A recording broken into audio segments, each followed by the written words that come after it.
ഉടുമ്പൻചോലയിൽ ശക്തമായ കാറ്റിൽ വീടിന്റെ മേൽക്കൂര തകർന്നു. മയിലാടുംപാറ സ്വദേശി മുകേഷിന്റെ വീടിന്റെ മേൽക്കൂരയാണ് രാത്രിയിൽ തകർന്നത്.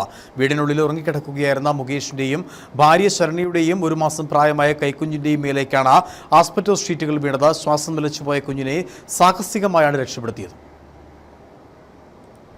ഇന്ന് പുലർച്ചെ 3 മണിയോടുകൂടിയാണ് സംഭവം നടന്നത്. ശക്തമായ കാറ്റിൽ വീടിന്റെ മേൽക്കൂര പറന്നു പോവുകയായിരുന്നു. വീടിനുള്ളിൽ ഉറങ്ങിക്കിടക്കുകയായിരുന്ന മുകേഷിന്റെയും ഭാര്യ ശരണ്യയുടെയും 1 മാസം പ്രായമായ കൈക്കുഞ്ഞിന്റെയും മേലേക്കാണ് ആസ്പെറ്റോസ് ഷീറ്റുകൾ വീണത്. അത്ഭുതകരമായാണ് ഇവർ രക്ഷപ്പെട്ടത്. ശ്വാസം നിലച്ചുപോയ കുഞ്ഞിനെ കൃത്രിമ ശ്വാസം നൽകിയാണ് രക്ഷിച്ചത്. ഇത് 2 മണി പോല 2-3 മണിക്കുള്ള നടന്നിട്ട് காற்று வந்துட்டு அடிச்சுட்டு பிள்ளை மேலேயும் வைஃப் மேலேயும் விழுந்து சவுண்டு கேட்டு ஆளுகள் எல்லாம் ஓடி வந்தாங்க. பக்கத்தில் இருக்கிற ஆளுக எல்லாரும் ஓடி வந்துட்டு பின்ன பிள்ளைக்கு சுவாசம் விட முடியல, நல்லா மூச்சு திணறதாகிடுச்சு. பின்ன தட்டி கொடுத்த போது தான் சுவாசமே வந்துச்சு. வைஃப் மேலேயும் நல்லா சீட்டு விழுந்துருக்கு. கேட்டா மொத்தம் வீடு மொத்தம் மொத்தம் எல்லா பொருளும் எல்லாமே நனைஞ்சிருச்சு.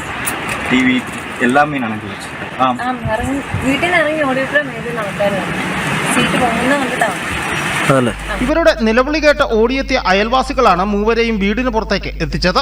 ഇന്നലെ രാത്രി ഈ വീട്ടുകാരുടെ ഒച്ച കേട്ട് ഞങ്ങളെല്ലാം കൂടെ വന്ന് കണ്ടപ്പം ആ കൊച്ചിൻ്റെ ഒച്ചപ്പാട് ശകലം കൂടുതലായിരുന്നു. വന്ന് വീട് വന്ന് കണ്ടിട്ട് വീട് തീരം സീറ്റ് പൊട്ടി തീരം മോശ രീതിക്കാണ് ആ വീട് ഉള്ളത്. ഞങ്ങളെല്ലാം കൂടെ സാധനങ്ങളെ പരിക്ക് മാറ്റിയിട്ട് ആ കൊച്ചിനെ ആദ്യം കൊണ്ടുവന്നു തൊട്ടടുത്തുള്ള വീട്ടിൽ നമുക്ക് താമസം ആകാനുള്ള സൗകര്യം ഉണ്ടാക്കി കൊടുത്തു. വീട് ഇപ്പോഴും അത് കൂടുതൽ അവസ്ഥയിലാണ് ആ വീട് കിടക്കുന്നത്. പരമാവധി വീട് ആൾ താമസിക്കാനുള്ള സൗകര്യം ആ വീട്ടിനകത്ത് ഇല്ല. മഴവെള്ളം വീണും ഷീറ്റിന്റെ കഷ്ണങ്ങൾ വീണും ഗൃഹോപകരണങ്ങൾ പൂർണ്ണമായും നശിച്ചു. മേഖലയിൽ ശക്തമായ കാറ്റാണ് വീശുന്നത്. മേഖലയിലെ വൈദ്യുതി ബന്ധം നിലച്ചിട്ട് ദിവസങ്ങളായി. News bureau, Udumbanchola.